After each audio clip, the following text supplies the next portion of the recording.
Happy Monday, everybody. This is Dr. Matt from Full Potential Chiropractic with your Monday tip of the week. Hopefully, you guys got out there and enjoyed that beautiful weekend, and hopefully, you had an awesome week last week. So, here's to another great week. Another great question that we had in the office last week is, I keep addressing these, every Monday with you guys because I feel like it's very important. If one person has a question, I feel like several other people are thinking the same thing. So. I like answering all you guys' questions and putting some thought into it instead of, racing to an answer in the adjusting room. So the question was, they have no problem getting to sleep, but it's staying asleep and what some factors can be contributing to that. And here's my take is obviously, I talked about sleep a few weeks ago of, getting the best quality of sleep and help you fall asleep faster. But, I do understand that, there are times that we just wake up and we're completely awake. And some factors that go behind that is too much fluid intake, caffeine, and all that.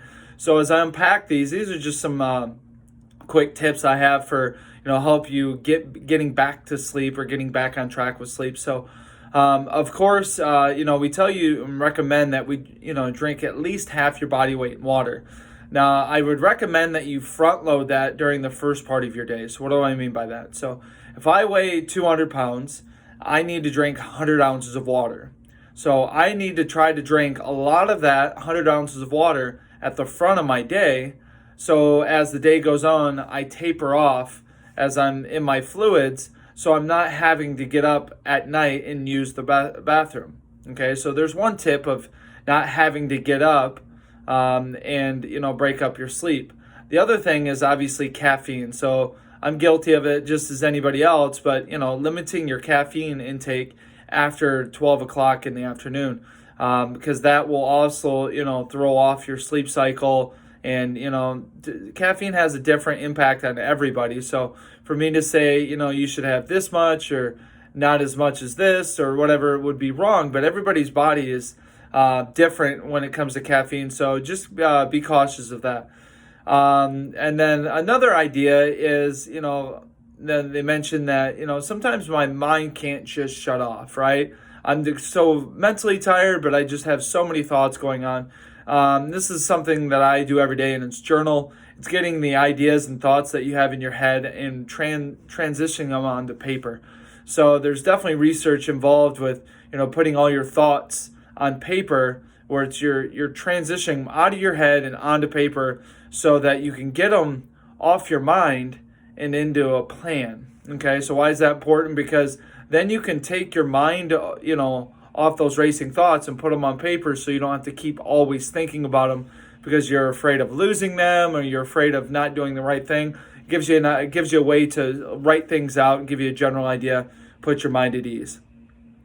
And then there's the other idea that if you have to get up and use the restroom, right, not to flip on your bright lights, try to have a night light of some sort, a dimmer switch, whatever it may be, so that full contact of light doesn't immediately wake your brain. Because once your eyes see light, whether it's from your cell phone, your alarm clock, whatever it is, your brain's going to turn on. So find the lowest dim switch possible, so your mind doesn't immediately turn on and then you try to go back to bed and your brain's awake now. So there's another tip. And then lastly, like I've said before, is you may be mentally tired and exhausted, and that's why it's easy to go to bed so quickly, but your body is not physically tired. So this is where it goes back to making sure you get your exercise in throughout the day, whether it's morning, afternoon, or night, making sure both your mind and your body are physically tired. It allows your body to fall into that deep rest that you need to